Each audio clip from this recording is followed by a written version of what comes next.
Hello, hello, hello, and welcome to My Empty Hands, a podcast about the martial arts with a focus on Kempo. I am Reggie Darden, and I have another wonderful guest here, and we're going to get into the story of, I just once again I'm my bad podcasting skills.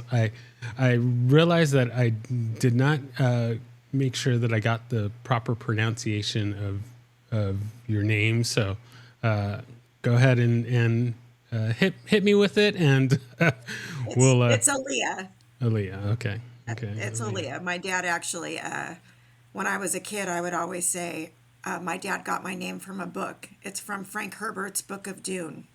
Oh, So, okay. Right yeah. on. Right on. I like it. I like it. Thank Perfect. you. Perfect. So we're going to get into your story, and you know go ahead and inform me and our listeners how did Kempo find you? How did you get started? I mean, obviously you come from well-known Kempo folks. So I'm sure some people are a little bit familiar, but no, let's hear from you. How did Kempo find you? Where did it all start for you? And we'll just go through your journey. We're going right into it, huh? Okay. um, well, my love for Kempo really didn't come until much later. It actually started prior. My parents' love for each other on the mat back in the 60s. My mom was my dad's student. They ended up producing three children. So out of that love for each other and for Kempo, came to me, not by choice. And believe me when I say I fought it every step of the way growing up. It wasn't until I was adult that I actually appreciated that I had this life skill and could accept the fact that all of that was pushed on me as a child was actually for my benefit. So it took me a little bit of time to embrace it.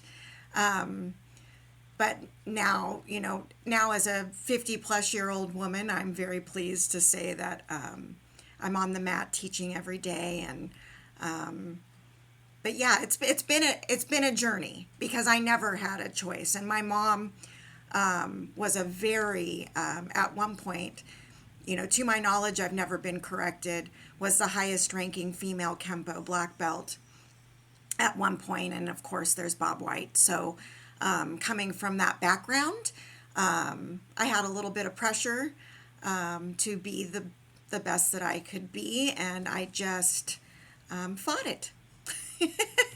And now I'm dealing, it's payback because now I'm dealing with it with my own, I have 13-year-old twins.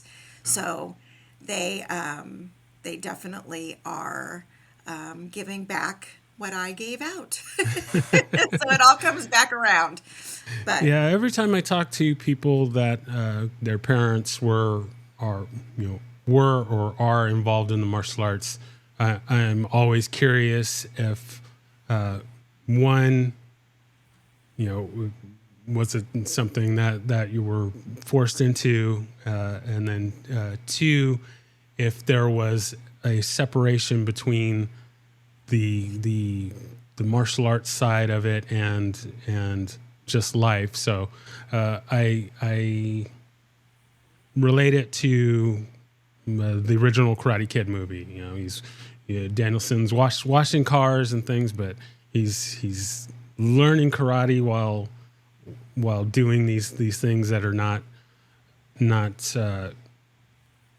that you wouldn't think is doing karate. So I'm curious, as growing up, was there that separation of, okay, like we're going to the studio and doing Kempo, or is it just every day, you're always on getting the Kempo lessons while you're just living everyday life? Or was it separate? Mom and dad is mom and dad, and then in the studio they're the instructors. And yeah, it's our our family story is a little unique in the sense that I do, between my parents, there's three of us.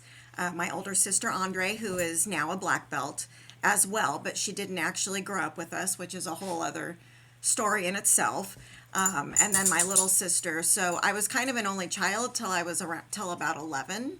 So I was primarily in the studio every day, and whining and complaining about doing classes every day. And then I would do the class and have a great time and then do it all over again. And I did the same consistently with all the tournaments I participated in. I just really, and looking back, I just resisted it so much, but I think because it was such second nature to them, it was just part of our everyday life. And, essentially being that only child till I was around 11, I shared my parents with all their students, so I grew up with a lot of good friends and in a different aspect. But to answer your question, yes, I think the overall overflow of Kempo in the studio definitely overflowed into our home, so I mean, it's kind of, even my own children growing up were doing roundhouse kicks, when they're two on the wall. So I kind of ended up putting that on my own kids. But it's, you meant like all these things, all the experiences and all, like, even if a glass falls off the table, I can really quickly grab it. I do have fast hands that way. That did become second nature because of all those things. And I can say that, like I said, it took me many years to appreciate that I have these life skills that not very many people had the opportunity. And if they did, because if we listen to our kids, right, they go in, they might like karate for a little bit, it might be fun, and then they get what, because a lot of it is repetition. It's boring, but that's how you build second nature. I mean, the repetition part of it is how we become, it becomes at fault. You never want to get in a position to where you're just standing there and someone throws a punch at you and you watch them do it. You want to be able to block because you've stepped back and blocked many times.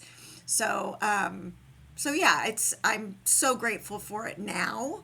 But back then, parenting back then was way different, and the ability to tell the kids what to do on the mat was way different. I mean, there was no goofing off in class. My mom was a very, very tough instructor, and you did not, and she was small, she was 5'2", but she would fight. People will say, there's a couple out there, Jim McClure in particular always talks about how my mom broke his nose. But my mom had a bit of a reputation, but she held up her end of the bargain. Especially in a time where women were not necessarily respected as much on the mat as they are today, which is there's still that barrier, but I would like to say she helped pave the way for that. So she really stepped up. So she was a tough one to train under. So even like I was on Romper Room as a guest on Romper Room. Really? I don't know if you remember the show Romper Room. Yep. But I watched it yes. very religiously. But you can see, I think I was around 7 or 8, but you can tell the difference in who trained me. That was mostly my mom, and I was very like focused, and I'm like, geez, if I would have held that same focus all those years, who knows what the possibilities were endless. But so it's different now with teaching kids. You want to present this fun environment and also give them the opportunity to learn and be able to have these life skills and the confidence and all of those things that martial arts brings. I feel so privileged and happy that I am continuing to share that now. So, and I'm definitely, what comes around goes around, dealing with my children in the process. So, Yep. So I'm curious, what do you think was the reasoning behind your initial resistance to it? Was it just because, that's what your parents are saying, so I got to immediately not do what my parents want, or was there something else to that? Well, I think in my circumstance, because, obviously keeping your kids in extracurricular activities is a is it's expensive, to put your kid in any additional sport. I, as a kid, you know, I had Michael Jackson pictures on my wall. I knew I would sit and watch hours and hours of videos on MTV and tape them and learn all the dances. I definitely wanted to dance, and my parents were at the studio teaching, so I had to be there. There's no room, so I'm my girls are in dance because of that now, 5 days a week. So, and I'm at the studio 4 days a week. So it's that balance of I just wanted to do other things, and I do think it is something to do with psychologically that our parents push it on us and being resistant to that. I have that resistance in me to, like, you can't tell me what to do. I'm going to do my own thing just naturally. so so I do think that that played a role. And even we have a sign in the studio that says, I never met an adult who was happy that they were allowed to quit as a child, which is definitely, kids don't know what's good for them or what's best for them. They want what they want. But I do truly believe now, having gone through it, and I did quit in my teenage years. I didn't even get my black belt until I was in my early 30s. It took me a long time to get back there. And what I really needed, Mr. McClure actually gave a date, like, this is your date. I was back teaching at the studio. In fact, I just never wanted to get, that wasn't my goal. I didn't need to get my black belt. But gosh, I'm so grateful that I did. It's like, it's just, it was always too available to me, I think. And I was a rotten kid. so, so yes, it's just human nature, I think, to push back. We don't know what's best for us sometimes, and it takes time to learn and figure out what is. So I think I'll give myself some grace and just say I was a dumb kid and I needed to find my way back.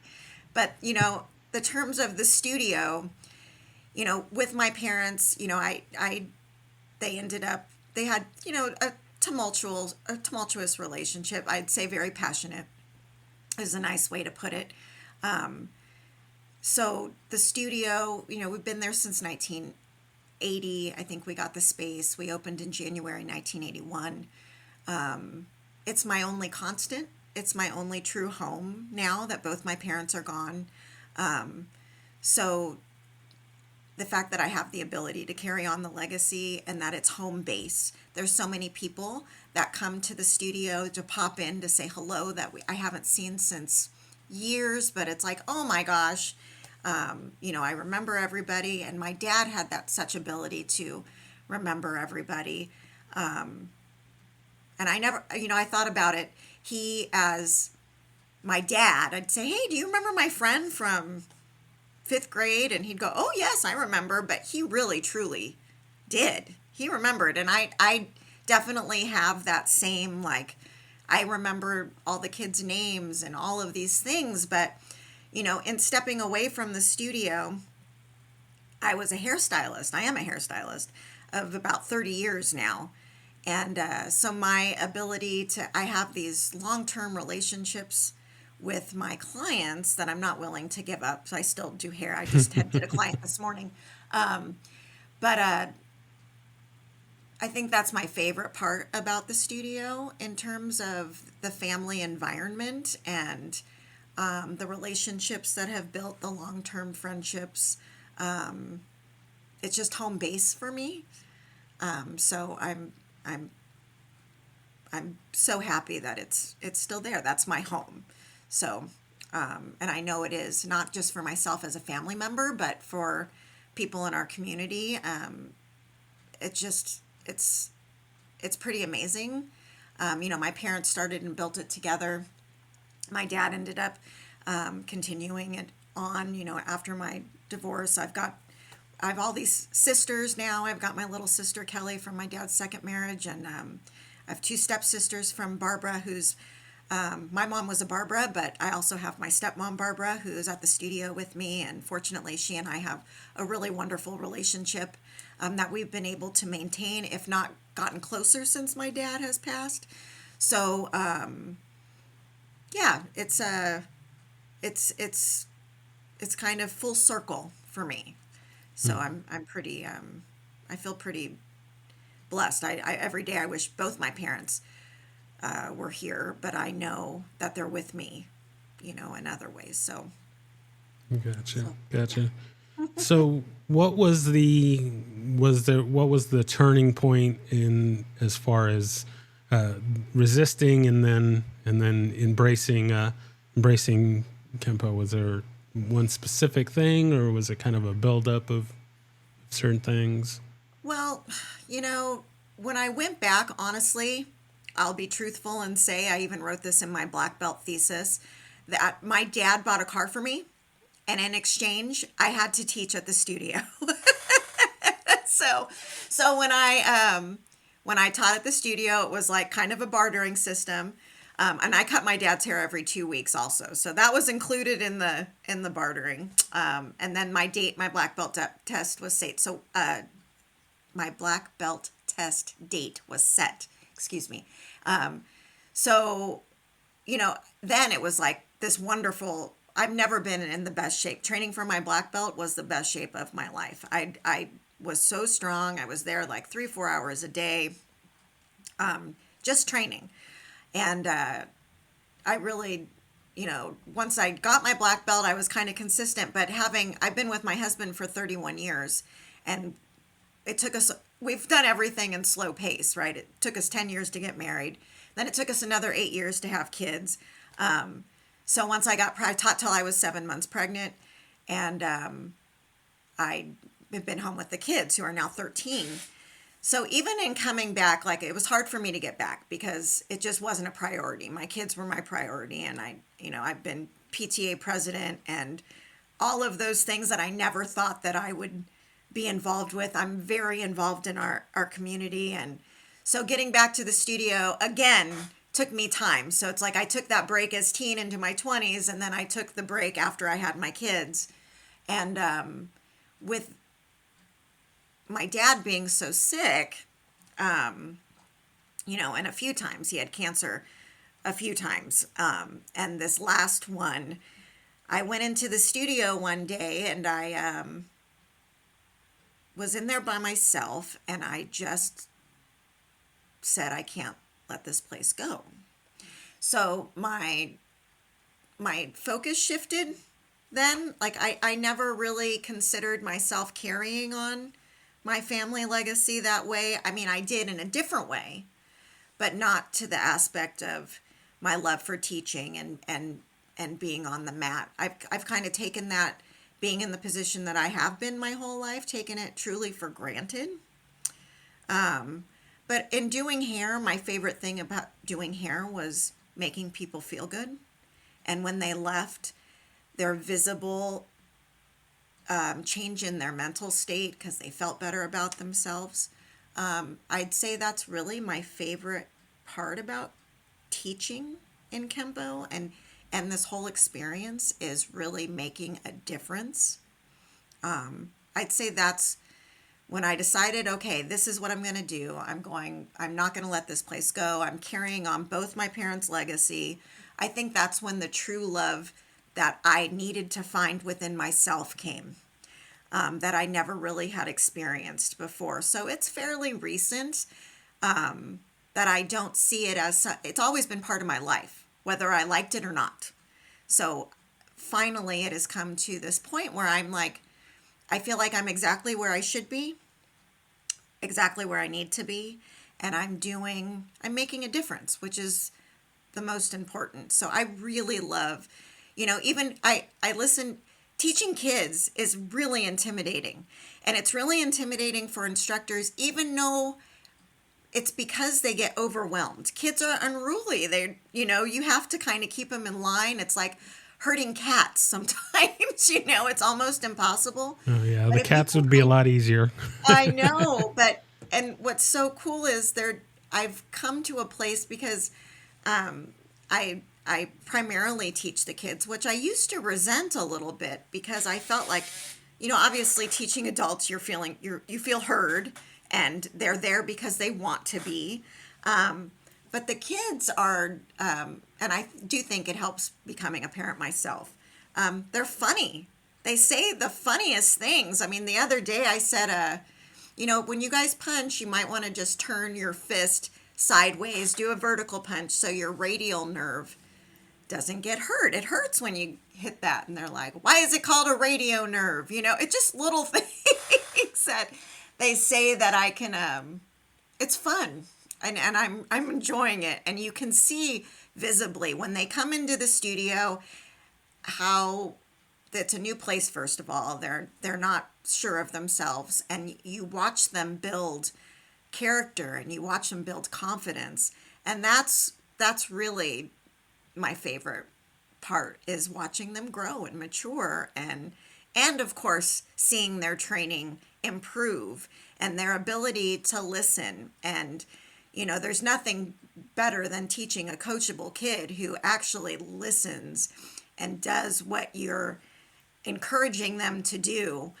There's great pride in that. And I've really, especially, my dad's been going on 2 years in May.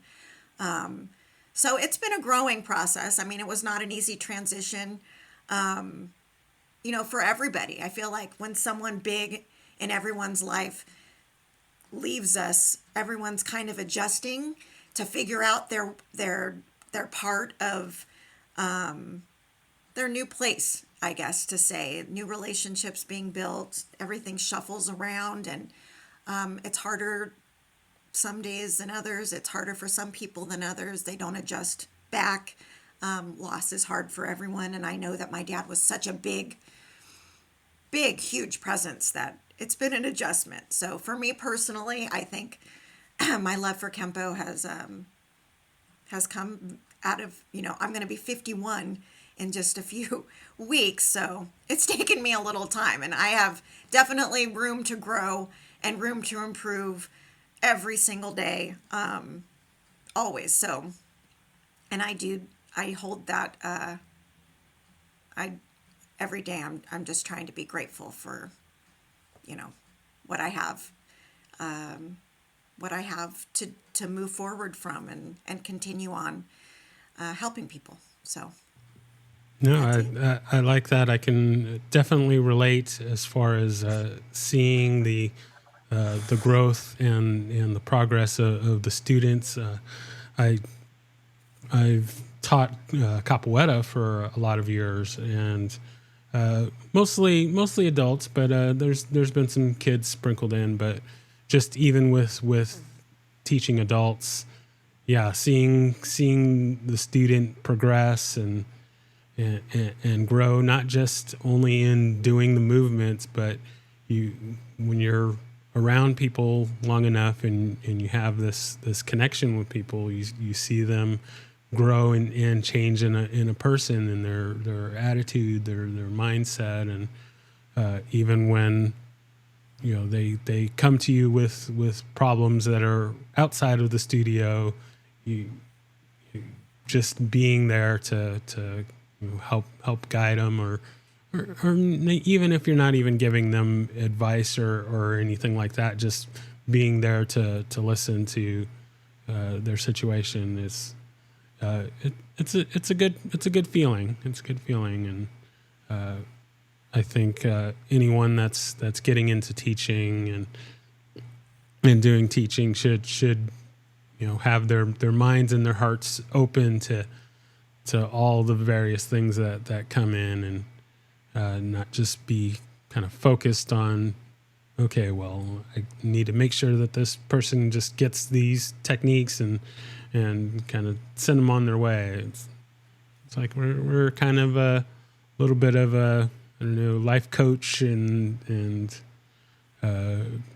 guru and all kinds of other uh, all those other great mentoring things that are important.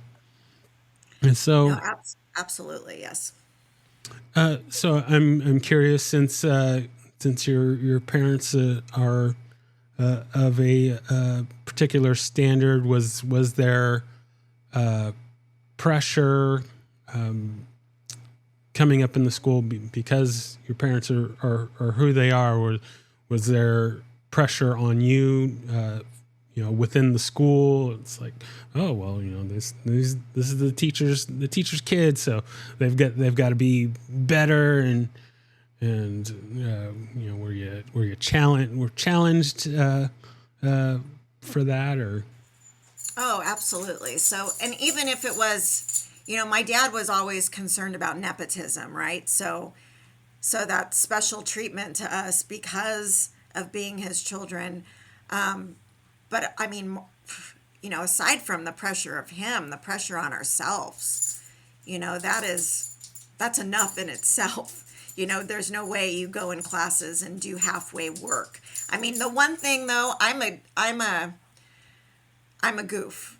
I mean, I'll say it like, and my laugh is will just carry. And so I always used to get in trouble for laughing. Like there's no laughing on the but I could not like be completely serious all the time. So that was probably one of my things. I mean, my dad had this look, this eyebrow. I mean, you ask anybody, all he had to do was look at you and you knew you were in trouble. I mean, anybody can say, and I wish I had that now with the kids because I am not intimidating them enough for the kids to actually fully get the full merit of what it's like to have a presence like Mr. White on the mat. I just don't have that in me because I am a little softer. But I mean, if I'm mad, you can definitely tell. That's my mom. My mom, if anything, you did not mess with my mom if my mom was upset. So I would never have dreamt of goofing off with my mom teaching. My dad, I knew I can get away with it, a bit of a daddy's girl, but I still got that look. But I eventually grew immune to that look. So yeah, it that's didn't pretty bother me impressive. much. Yes. That's it's Yeah. hard So, to become immune to the look. I don't think yes. any age. I know. I mean, fortunately, I'm the good son of my brothers here, but I still there are lines I still wouldn't even come close to with my mother. Isn't that So funny? Yeah, I mean, in my house, my kids, it's definitely me as opposed to my husband also. But with yeah, in terms of being on the mat and at the studio, it was a little hard to maintain that level. Well, plus my dad was so well respected, and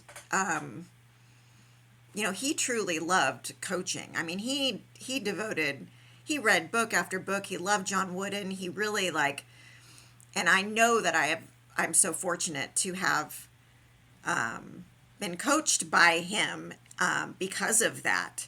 And it's definitely, I hear myself when I coach. I mean, I hear him in myself. I'll say things and go, "Oh my God, that was so my dad." But thank goodness, because someone told me the other day, which I just think is the nicest compliment that I could have been given, is that I was the best of both of my parents. And to me, that's like, everyone has their faults. But that was a nice compliment that I had gotten coming from someone who knew them both very well. So yeah, I just now with all those things, I try to again, I'm still learning every day to be the best me. It's kind of interesting too. My dad was 33 years sober when he passed away. I am now 6 years. I don't drink at all, and it has growing up in a house where that was part of our norm, right? And with me and I just I do think that focus of when of course, alcoholic behavior. I think someone who dedicates their life to something like martial arts or karate has that addictive, strong-willed personality. We don't do anything halfway, Oh so yeah, it's kind I of know like, how that is. yes, so like martial arts for people to dedicate all of their time, they have that personality in them anyway because it's stick-to-itiveness, it's dedication, and that's what alcoholics are essentially is they dedicate their time to all those things. So it's like I have shifted that focus also, and so every day is a day to be the best parent, best person, best sister, best friend, all those things that I could be, and hope I don't mess up because we all do sometimes. Oh yeah, I know all about that. Mess Hmm. up all the time, Yes. especially with this podcast and all the things I'm supposed to do and I don't do. But Well, it's trial and error, right? That's what I yeah, think. Like all that, when we go through all of the things that we go through in life, how do you take them? As learning experiences or, oh, woe is me? It's all learning experiences. We learn as we go. And without those mistakes, we don't improve ourselves. So I don't want to say I'm grateful for all the mistakes and all the, but I'm certainly appreciate them because it's the person I am today. yeah, So. no, we are shaped by both our successes and our failures. So Hmm. Most that's important. definitely. So I wanted to jump over to the life of competing. I didn't do much competing in my first go around in Kempo. So I started in Kempo in the 90s, and there was about a 25 plus year gap between Kempo schools for me. So I didn't do a lot of tournament stuff, and the handful of tournaments that I did compete in, I just was sparring, and I'm fairly sure I was disqualified every tournament I went to. So so yeah, I wasn't great at it. Toyed with the idea of maybe doing it in my quote unquote old age, at least just doing like forms and whatnot. But I don't know. We'll see. I've got a lot of things on my plate, so we'll see how that goes. But yeah, can you kind of talk a little bit about your days competing Hmm. and yeah. So I did most of my competing in the 80s. So I think I fought and did kata in around 30 tournaments. So I the only and I ended up the only trophy I had about 30 trophies. The only trophy that I ended up keeping was I fought on stage at the internationals for teams, and so I got our team got second place, but our the first place team was still a Bob White team, but my team got second, and I saved my one medal from the internationals fighting on stage for the finals. So that was a wonderful experience. I mostly liked kata. I love kata way better than sparring. My friend Andrea, growing up, she and I been friends since we were 8 years old, and so we would fight in tournaments. And she ended up becoming a world champion. She was amazing, an amazing fighter. That was definitely her thing. For me, it was forms. I really liked doing forms. I love hitting. I don't like getting hit so much. So I have to tell my kids at the studio that now, like, but it's so important. It's so important part of their training to really get the full benefits of it. But so tournaments were, yeah, and even like for you mentioned the Karate Kid earlier. The Karate Kid filming was a real tournament at a in a gymnasium, and our school competed. You see my dad many times in the last scene, but that was a real tournament. that our kids competed in. I actually did not compete in that tournament, but it was, I mean, obviously an experience that I'll never forget. Even I have pictures that I've actually shared. I've got pictures from Karate Kid at the tournament. When Chad McQueen asked my aunt out, my mom's younger sister, she's only 6 years older than me, asked her out on a date, which my mom said no, which I think was probably a wise choice. And then Karate Kid 3 was actually filmed at Burbank Studios on set. So we got to kind of cruise around Burbank Studios and experience a couple things. And I was not, for Karate Kid 3, I was around 13. So I guess the girls. And I would say my confidence level was a little too, I look back now and I'm not very impressed with the way that like my confidence was too much, but I did not care for Ralph Macchio very much. He was around we were just happened to be walking, and he told his security guard, "Get these kids away from our trailer." And we didn't know it was his trailer. So I had to make a point to say, "We're not here for you." But I mean, I don't think I would exhibit that behavior now, but sometimes I question I'm pretty quick-witted sometimes and say things that I usually speak first and think about it later, which is always an ongoing something that I work on.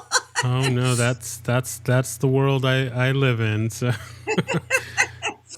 I know. I wish I thought a little bit more. I'm getting better, but I just kind of say what's on my mind all the time, and then I have my luxurious laugh after that kind of smooths it over. But I got to watch myself. But that was my. So in terms of going back to your question, competing. Now it's fun to take our kids to go compete. So stressful though. Oh my gosh. Watching all the kids compete, and you want them to do so well. As a coach, it's a whole different experience. So it's pretty cool that I do have the experience on both ends. I did compete and now being on the other end of it. So I definitely think it's a great experience for everyone to compete, even as adults. I'm not sure. We had the internationals last year. I'm not sure if, and it's, with COVID and all the things, if that's something that's going to be continuing on in the future. But yeah, have you competed? Just a handful, and not as adult. I was a teenager when I first started, and yeah, as far as the form side of it, I didn't want to do it because, I mean, at the time I was still a orange belt and didn't have any of the cool forms that I wanted to compete with.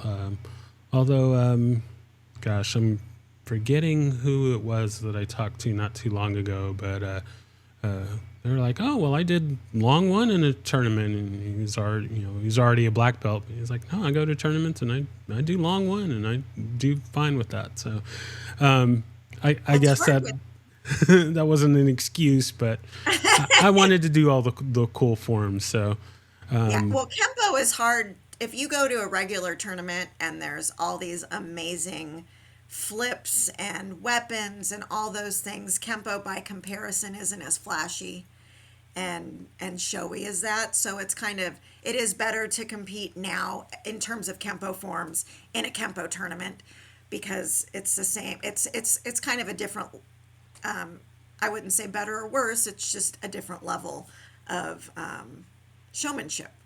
So, and I love that's the one thing with my kids being in dance. They can do aerials, all these things. So I definitely incorporate that into their training at the studio because of their dance experience. But overall, Kempo that's not usually on our curriculum. yeah. Well, the thing that I kind of ran into was that you had to kind of know what kind of judges were there. So if we went to a tournament and there were mostly hard style judges, then we wouldn't score as high, because a lot of the people on our team would do some of the more soft, stylish forms. So the school that I started at, we were essentially on the Tracy's Kempo curriculum. So a lot of the guys would do forms like Tiger and Crane and Book Set, which are more kind of kung fu circular kind of movements versus those real deep stances and hard punches and things like that. So if there were a lot of hard style judges and somebody comes up and does Tiger and Crane, they're like, that doesn't look all great. Where's that deep horse stance? And so yeah, I got kind of turned off by that, and the vice versa. If there were a lot of soft style judges and we're doing something like long two, then where's those flowy moves? Well, this one doesn't have as many of those, so Yes.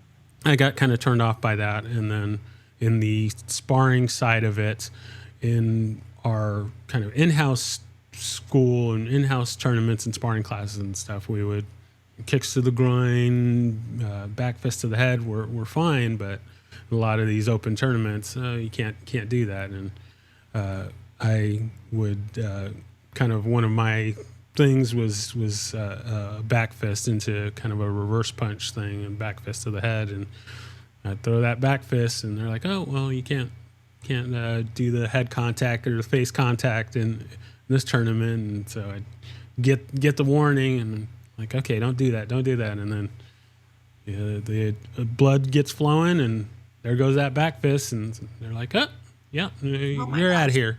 Yeah. I fought in a tournament once, and it was a studio from Mexico. And, the fight, barely, it was like, go. She just threw a hooking heel kick right to my head. So, and it wasn't a disqualification, but that's how it opened. And I actually ended up winning that fight, but it was because I fought smarter. But I didn't expect that. So that's one way to open up. That was, and I was probably, it was all before I was in high school, all my competing days. So I was relatively young. I can't even imagine now seeing someone do that to one of the kids at the studio. I'd just be like, oh my gosh. But my mom, when they fought in the 60s, right? No pads. At the internationals, it's all concrete. So there's no pads. There's no pads on the floor.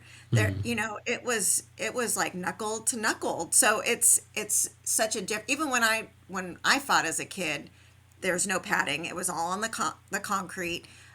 We didn't have headgear. We wore mouthpieces. I never actually wore my mouthpiece. I think I just chewed mine on the side and it like hung out the side of my mouth. But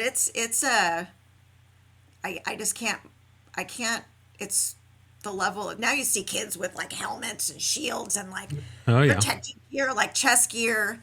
It's like, geez. But, I take all that a little bit, it helped toughened me up, I guess. Yeah, no, I agree. I'm in the old school camp of the way to think, is as far as if we're doing things with control, we don't need to be bubble wrapped. Don't see it quite as much in, well, I don't know. I guess I haven't really watched kind of the current scene, but I just kind of get in my mind, and you kind of see these things all over YouTube and stuff. But they have the Taekwondo tournaments with the kids, and I mean they're just wrapped every way. Every inch of them is covered with all kinds of crazy pads and stuff, and it's like can't even move, let alone kick and punch each other. And then a lot of them don't do the punches. They just do kicks, and it's like, well, what are we even doing with all of this? So, um, yeah, Yeah, I it's tough. We've got, and we live, not to say much about South County. We are very much, we're in Costa Mesa, borderline Huntington Beach. We're like Newport Beach. So our kids are a little more sheltered, I guess you want to say, compared to some. So it's they don't like to get hurt, but I keep saying no one does. The whole point of karate is, to not get hit and exactly. all those things. So there's a method to the madness in terms of you don't want to be on the receiving end, as my dad would used to say in karate. It's like Christmas. It's better to give than receive. Yep. So that's definitely the case. Indeed, indeed, indeed. I like it. I like it. So was curious with the competing. Was that something that you were forced into, or did you want to do that, or was it a Um, split? well, no, Reggie, I didn't want to do it. I was consistent across the board. I swear, every class, every tournament, it'd be like you're competing in this tournament, and then I would whine and complain, same old story. Win, be happy, then do it the next Sunday when there was another tournament. Because back then there were tournaments all the time. I mean, we went to Vegas, gosh, at least maybe twice a summer. There were tournaments all locally around. I feel like it's kind of getting back. I know there's a few tournaments coming up here pretty soon. So the tournament circuit back then, though, was, we were busy. We were taking kids. We had a van. We would have a van full of kids. We would go to the tournament, compete, go back, and it wasn't like now. Like, I couldn't imagine sending my kids off to a tournament and not being with them. But back then, it was like, go ahead, take them. And I was with my parents, of course. But I mean, I have never missed. I just missed my first like real field trip yesterday. And my kid's 13. I've gone on every field trip for the most part. And so back then, though, it was like a big to do. Like, you just sent your kids off to go, and Oh yeah. um, so I that's came what up we in did. a very different time. So I've mentioned this on maybe an episode or two before, but it was very much a different time when I was coming up. So I'm originally from the San Diego area, and I stun a lot of people that I talk to in that in elementary school, we took a field trip to Tijuana, and a school sanctioned field trip to Tijuana. And people do not believe that was the thing, especially looking at it through the lens of today's times. Uh, there is no way that No. anyone would even think to do such a thing. But for good or Times for have bad, changed. that was something that happened. So That is very, I am surprised to hear that, but it was a different time. And being in San Diego, you don't realize how accessible Tijuana is. I mean, even now people are flying. You can park at the border and walk over and fly within Mexico from the Tijuana airport. I mean, it is so accessible, but yeah, we don't generally, we wouldn't do that today. gotcha, So gotcha, gotcha. it has changed, and it has changed in the sense of all of that with teaching the kids and the amount of discipline and the amount of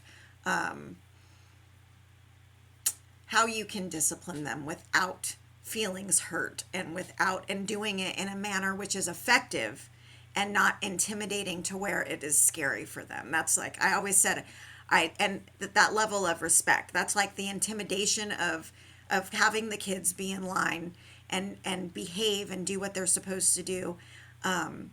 Without the intimidation, more so is that they have respect enough to want to do that, and that's kind of where I like to focus on. But man, like I said, I wish I just had a look. I can feel. Have to work on that. Yes. So I'm also curious. So the way that your parents brought you up in Kempo, have you applied that same to your children, or have you modified it, or have you decided no, I'm not going to do it that way. I'm going to do it a different way. And No, well, the one thing about martial arts in general is, even having kids come in, we really want to instill internal confidence, which we all lack one way or another. I feel like for my kids, all these being respectful, kind, helping others, giving back to the community, all those things my parents did absolutely instill in me. So, in terms of that, all the same. It's a trickle down, and those are the good things. Like, I always find it very interesting, especially today with social media, and you see, and knowing a lot of people and all these forums, and the back and forth between these grown men is so disrespectful. And so, I mean, I'm blown away, quite honestly, is like, you have been in martial arts for this long and you talk to someone like that. This is exactly what we are supposed to not do. And I really want to be an example, and work my best in doing that. So instilling that in my kids, just the level of respect, regardless of the discipline, right? We're all supposed to respect each other. I mean, it's a little insane to me that it really kind of is counterproductive, and it doesn't really meet the standards of what it is to be a black belt and to behave like that. It's and nothing. I mean, the only thing I have control of is myself and how I handle my own family or my own school. But man, I think people need to put it in check a little bit. That's what it's about. It's what martial arts is about: respect, discipline, and just being the best person you can be internally. So, and as I've said many times, I'm still working on that every day. But yes, so, and I'm grateful for, you know,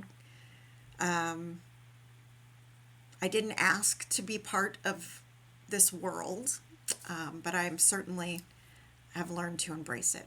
So, very well said. Very well said. I like it. All right, so we're going to move into our lightning round here. Got a few little questions as we head towards wrapping things up. First question being, do you have a favorite technique? my favorite technique, I would say, is triggered salute is one of my favorite techniques. I just like the coming right up palm strike. There's a few, but I'd say triggered salute. My dad's favorite technique was lone kimono, which who knew? I asked him prior. I started asking him all these questions. He was probably thinking, why didn't you just read my book? But I did. No, I still was asking him questions. I can totally relate. So Yes. with this show, I guess the good host interviewer thing to do is to do all this research on my guest, and very rarely, if ever, do I do that. So sorry, guest, but I'm more interested in just kind of having just this on the fly conversation, and trying to get away from kind of the standard stuff, especially with some of my more well-known guests that have been on a billion other shows. It's like, okay, well, everybody asks the same questions, and I hope that I don't do that. There's definitely some overlap, and that's fine. But I just prefer just to kind of let things go how they're going to go, versus, oh, okay, well, I read all these things that you did, and like, okay, yeah, everybody knows that, especially for some of the more established guests. But yeah, no, if you got the question, just ask it, and that's what it's all about. So Oh, I like oh it. yes, there's no I like doubt. it. All right. Next question: do you have a favorite form and/or set? Short form 3, always my favorite. I like the broken rhythm of it and the flow of it. That's definitely my favorite, and that was usually what I competed with was short form 3, and I believe that was my dad's favorite form too. I mean, I wish I had video of my mom's forms. Man, she was amazing. And I do, sorry, Dad, know that I got most of that from Mom. But so yeah, short form 3 for sure. Yeah, I think I think that's definitely one of the top ones with many of the guests. I think most people like that one. All right. Next question: do you have a favorite weapon? Um, just a straight front thrust kick, I would think, would be my favorite weapon. That works quite well. That's a good one. All right. This next one used to just be one question, but I'm trying out splitting it into two parts. So, first part is, if there is anyone that you could train with, living or dead, including one, people that you have trained with, besides Ed Parker, who would you want to train with?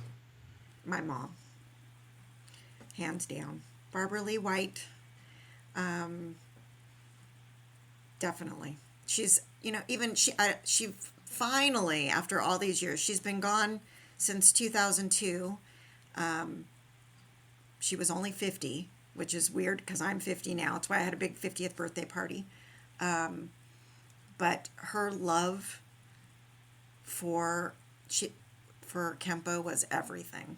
And she finally got acknowledged in the Kempo Hall of Fame this past summer. So that was amazing. But I wish so badly she was here, because in my head I want to do all this, and I know my forms are okay.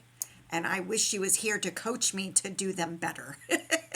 So that would be my ultimate, is to be able to work with my mom. If we talked about other things, we would just argue, but I would love to work with her. I'd be very open. I would be coachable for my mom. Very nice. I like it. Finally. Finally, after all these years. Very nice. Very nice. All right. The second part of that question is, who of a fictional person would you want to train with? Or I should say fictional character. So, Yeah, I'm all, what do you mean by fictional? um, who fictional that I would like to train with, or a fictional character? Gosh, that's not something I've considered.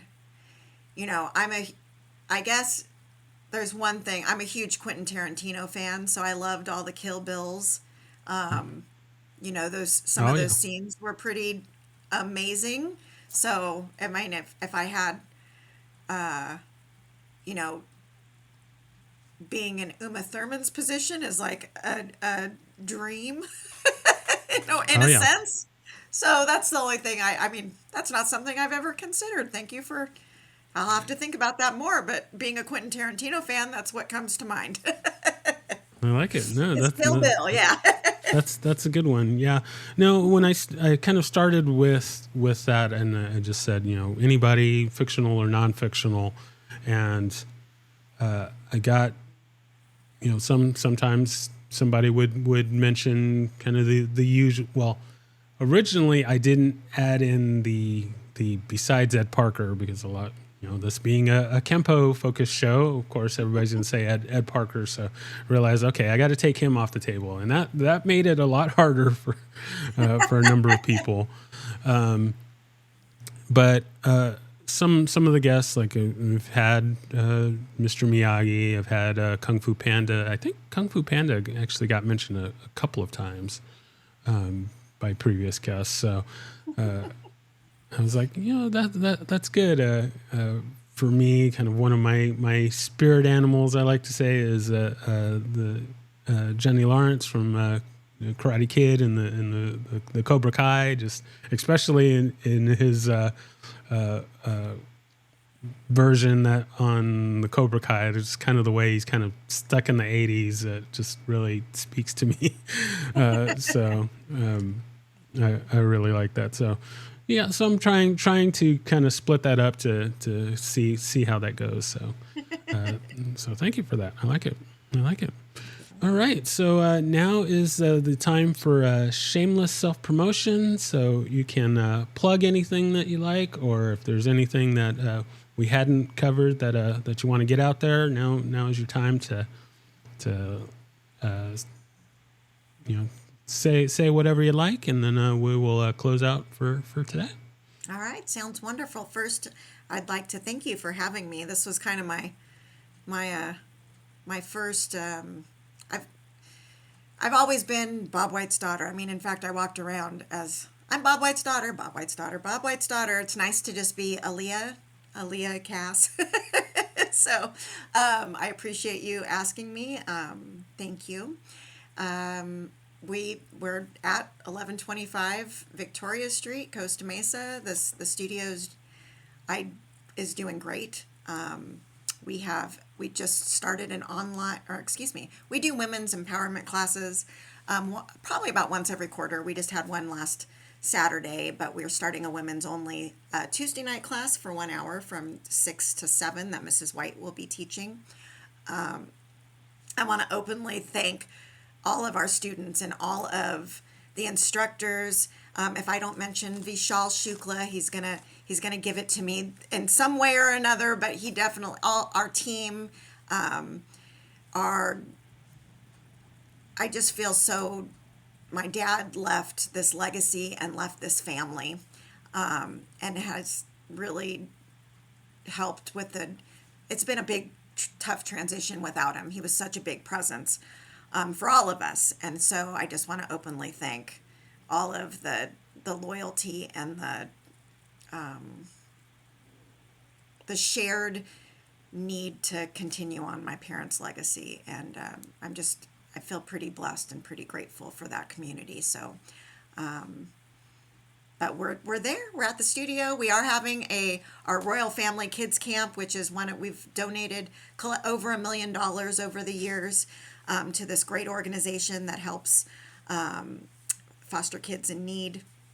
And we're having our seminars here in a few weeks. Last year we had Benny Urquidez, John Sepulveda.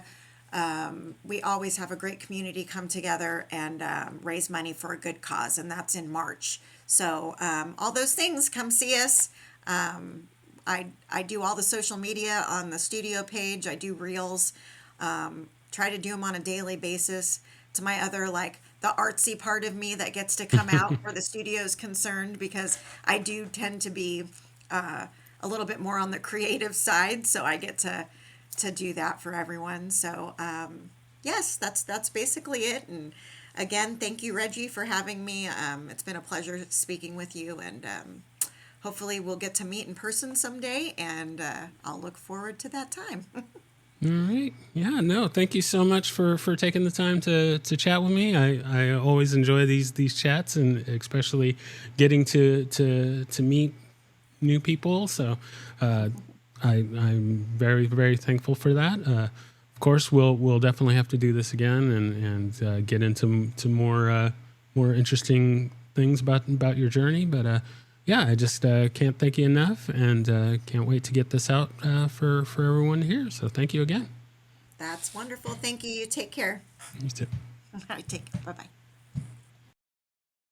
Thank you for listening to My Empty Hands. If you enjoyed the show, please share it with a friend. If you didn't enjoy it, please share it with an enemy. If you'd like to be a guest, or if you would like to recommend a guest for the show, please email me at podcast@talkingkempo.com. Thank you.